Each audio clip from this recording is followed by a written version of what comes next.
Welcome to Radio Survivor, the sound of strong communities. My name is Paul Rees-Mandel. Hello, everybody. It's Eric Klein here on Radio Survivor, and we're talking about the possibility, maybe you never dreamed, that you could build a tiny radio station totally legally in your home or town. Very tiny radio stations Part that you 15. can operate without a license that can reach your neighborhood, perhaps even, or at very least your block, your building, and you don't have to worry about the FCC, and you can pretty much play anything you want. It's not a fantasy.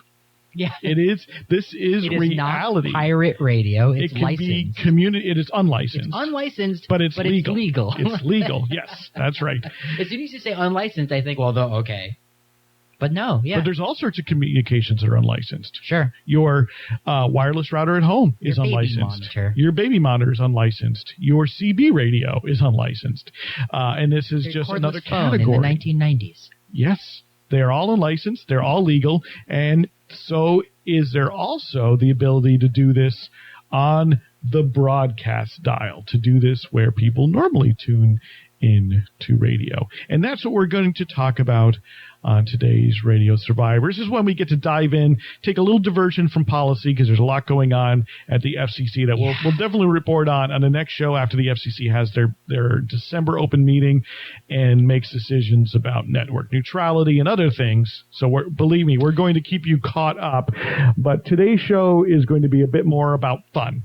Yeah, I mean, you can also squeeze it into the network neutrality world if you want to wedge it in there. Well, sort of like, yes, I mean, no one can stop on the you. Dial. Yeah, here's a place on the dial where you are welcome to communicate with your community. Internet or not. Yeah. All you need is some electricity. Small.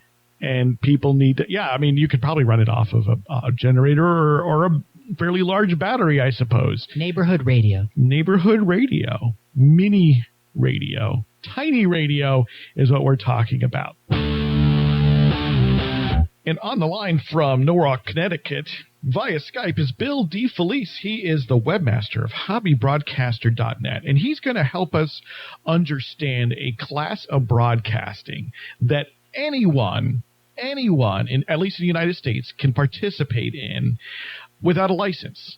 Making radio broadcasting on the airwaves. Tomorrow, if you feel like it, without a license, legally. Today. Completely legally, completely within the bounds of the law.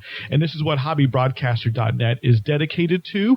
And Bill's going to tell us much more about this. So Bill, thank you for joining the show.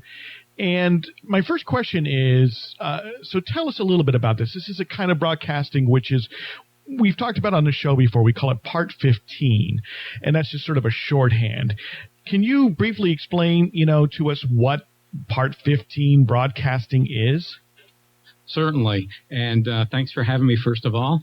And Part 15, it kind of dates back to when the FCC made these rules back in the late 30s for people to actually have these devices called phono oscillators, which allowed them to listen to records of all things through their radios in their homes.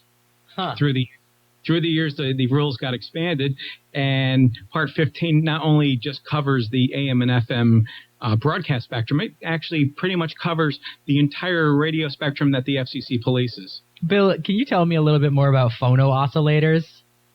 So that's a wireless stereo system for your home in the 1930s?